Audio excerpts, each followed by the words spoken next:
Hi everyone, my name is Eli West, and today I will be talking about secondary mortgage market and how its role plays in the real estate market in the United States. So what is the secondary mortgage market? It is the market for mortgage loans that have already been written to be traded by those who are not initially involved in the loan transaction.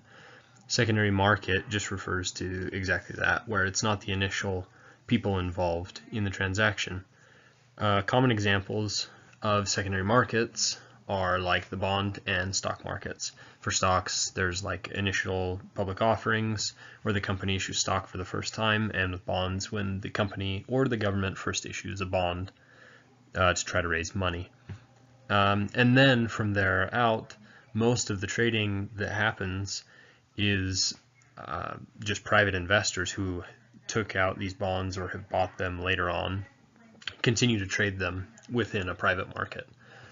So that's exactly what happens with mortgage-backed securities is what they're called. That's what happens in the secondary market.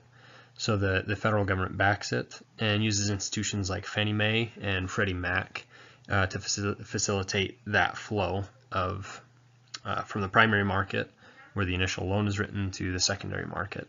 Most of the mortgages get sold on to the secondary market or sold into these institutions, and then they're bundled together into what's called mortgage-backed securities and traded from there. The government involvement began after the Great Depression. So when the collapse happened, their response to the devastated financial markets was to start regulating some of this private industry, as before that the mortgage market was kind of the Wild West, not really any government intervention happening. So these government stepping stones, they help facilitate the flow of funds into the market, allowing more loans to be made, and that happens as institutions like Fannie Mae, Freddie Mac, they're buying these mortgages off of the smaller banks that initially write them. Then it allows more money to get back and more loans to be made, and helps out the economy that way. After the recession in 2007, the private industry creation of mortgage-backed securities nearly disappeared. So the government essentially carried the market and really just took everything on its shoulders by itself.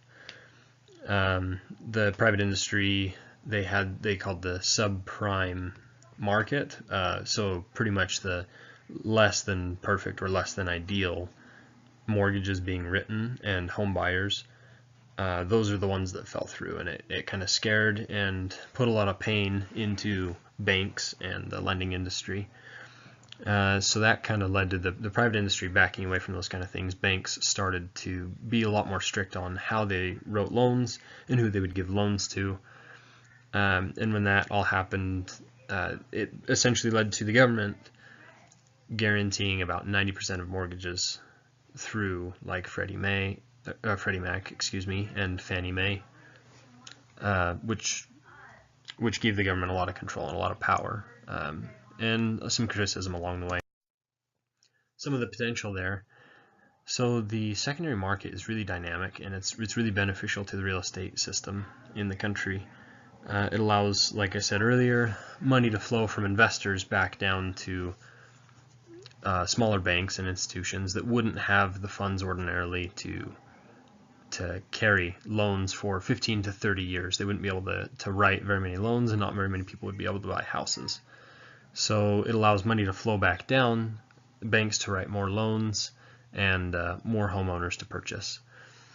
The high government involvement, though, is seen right now by some as kind of competition stifling. It hinders a little bit of growth. In the future, the government could possibly scale back its involvement. Perhaps there could be some regulation, there could be some laws passed within the real estate or the mortgage industry that would allow the private industry to be a little more confident, a little more secure, to step back into the market with more competition that way.